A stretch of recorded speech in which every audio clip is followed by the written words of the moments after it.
Assalamualaikum dan salam Malaysia Madani. Saya Tasmiti Faiz dari skuad Chandra TV PSS SK Labu Besar. Hari ini, Khamis, 13 Mac 2025, sedang berlangsung Majlis Penutupan Program Transisi Tahun 1 PTTS SK Labu Besar. Jom kita saksikan. Jom.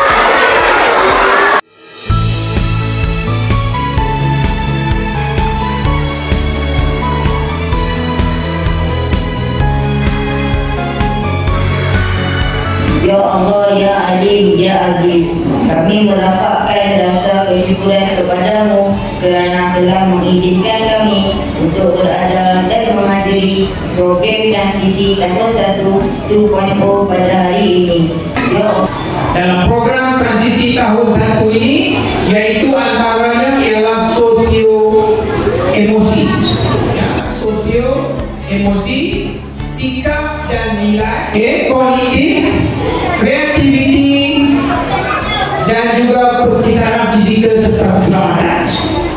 Dan banyak lagi elemen-elemen lain yang diterapkan secara tidak langsung yang digarap kepada murid-murid tahun 1 agar mereka lebih bersedia dan boleh membawa diri, mengurus diri apabila melalui proses pembelajaran pada bulan-bulan yang berikutnya.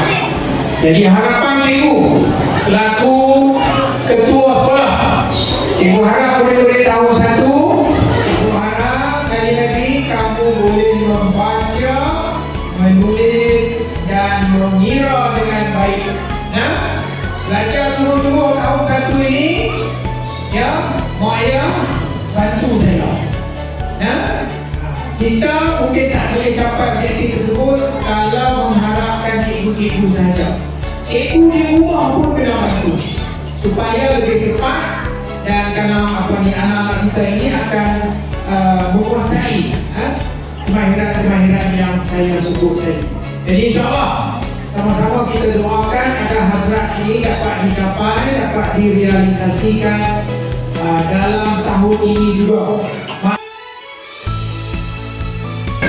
Transisi ini bertujuan membantu mereka menyesuaikan diri dengan perubahan dalam berperingkat tanpa tekanan atau rasa takut. Dalam tempoh transisi ini, berbagai aktiviti menarik telah dijalankan oleh sekolah untuk memastikan anak-anak kita merasa selesa, lebih bersedia menghadapi dunia pembelajaran yang sebenar. Mai sekolah kena rajin.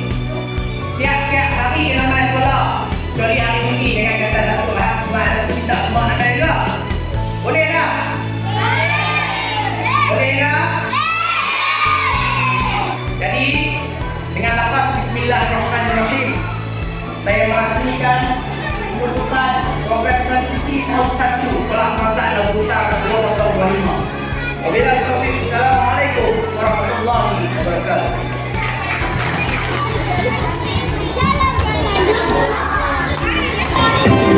Kami ingin maju, kami ingin maju, kami sayang dan diri sendiri. Ayo kawan-kawan, kita turuti perjalanan sekolah tiap hari. Kami sayang ibu, kami sayang ayah, sayang guru.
Terima kasih kerana telah menonton berita daripada kami. Jangan lupa, Skuad Cakna TV PSS SK Labu Besar, sumber informasi anda. Bye.